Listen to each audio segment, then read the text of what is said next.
PGTRB எக்ஸாமுக்கு தயாராகிட்டு இருக்கிற எல்லா ஆசிரியர்களையும் நம்ம சேனல் பயாலஜி டைம்ஸ்க்கு வரவேற்கிறேன்.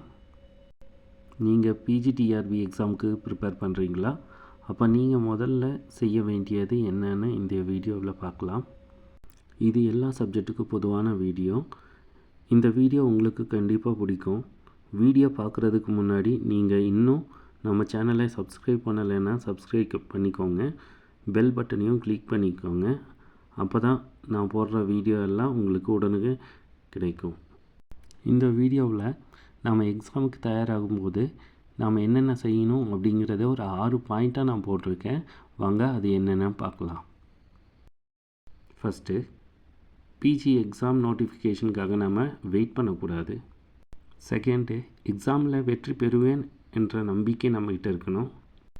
தேர்டு, ப்ரீவியஸ் இயர் கொஸ்டின் பேப்பரை நம்ம ஃபுல்லாகவே அனாலிசிஸ் பண்ணணும்.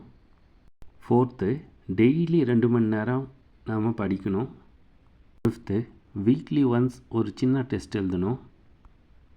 சிக்ஸ்த்து, நாம் எழுதின டெஸ்ட் எப்படி எழுதியிருக்கோம் அப்படிங்கிறத நம்ம செக் பண்ணி பார்க்கணும். இப்போ ஒவ்வொரு பாயிண்ட் பற்றி டீட்டெயிலாக நம்ம பார்க்கலாம்.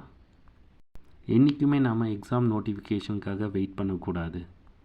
நோட்டிஃபிகேஷன் வந்தால் தான் நான் படிப்பேன் அப்படின்னா நம்மளோட வெற்றி நிச்சயமாகாது. அதனால் இப்போ இருந்தே நம்ம கொஞ்சம் கொஞ்சமாக நம்மளோட சப்ஜெக்டை படித்தா நல்லது.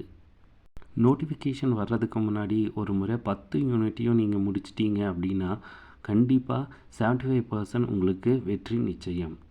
மீதி 25% அதுக்கப்புறம் வந்துடும். நமக்குள்ளே ஒரு தன்னம்பிக்கை இருக்கணும். நான் கண்டிப்பாக எக்ஸாமில் பாஸ் பண்ணுவேன், நல்லா மார்க் வாங்குவேன் அப்படிங்கிற எண்ணம் நம்மக்கிட்ட இருக்கணும். என்னால் முடியுமா, நான் பாஸ் பண்ணிடுவேனா அப்படிங்கிற எந்த ஒரு எதிர்மறை எண்ணமும் நம்ம மனசில் இருக்கக்கூடாது. நம்முடைய மாணவர்களை நாம் சாதனையாளராக்கும்போது ஏன் நாம் ஒரு சாதனையாளராக இருக்கக்கூடாது? கண்டிப்பாக உங்களால் முடியும், உங்களால் மட்டுமே முடியும் என்ற எண்ணம் வேண்டும். ப்ரீவியஸ் இயர் எக்ஸாம் கொஸ்டின் பேப்பரை நம்ம ஃபுல்லாக அனாலிசிஸ் பண்ணும்போது நமக்கே தெரிய வரும் எந்தெந்த கொஸ்டின் எந்தெந்த யூனிட்லேருந்து வந்திருக்கு, அதில் எந்தெந்த மாதிரி டிஃபிகல்ட் லெவல் இருக்குது அப்படிங்கிறது தெரிய வரும். இதை தெரிஞ்சாலே நமக்கு கிட்டத்தட்ட 40 to 50 விழுக்காடு நமக்கு வெற்றி நிச்சயம்.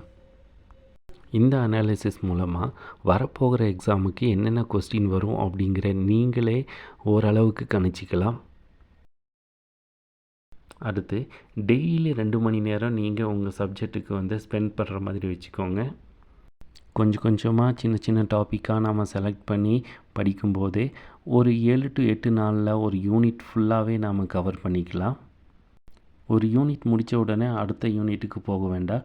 ஏன்னா நம்ம படித்த யூனிட்டுக்கு வர்றதுக்கு ரொம்ப நாள் ஆகும். அது வரைக்கும் நம்ம படித்ததெல்லாம் மைண்டில் இருக்காது. ஸோ ஒரு யூனிட் முடிஞ்ச உடனே அப்போவே ஒரு டைம் 2 டைம் நல்லா ரிவைஸ் பண்ணுங்கள். அடுத்து, நீங்கள் படித்த யூனிட்டை வாரத்துக்கு ஒரு முறை ஒரு சின்ன டெஸ்ட் மாதிரி எழுதி பாருங்கள். அதுக்கான கொஸ்டின் எல்லாம் நீங்களே செட் பண்ணிக்கோங்க. இல்லை அப்படின்னு பார்க்கும்போது இந்த மாதிரி யூடியூப் சேனலில் கொஸ்டின் எல்லாம் போடுவாங்க.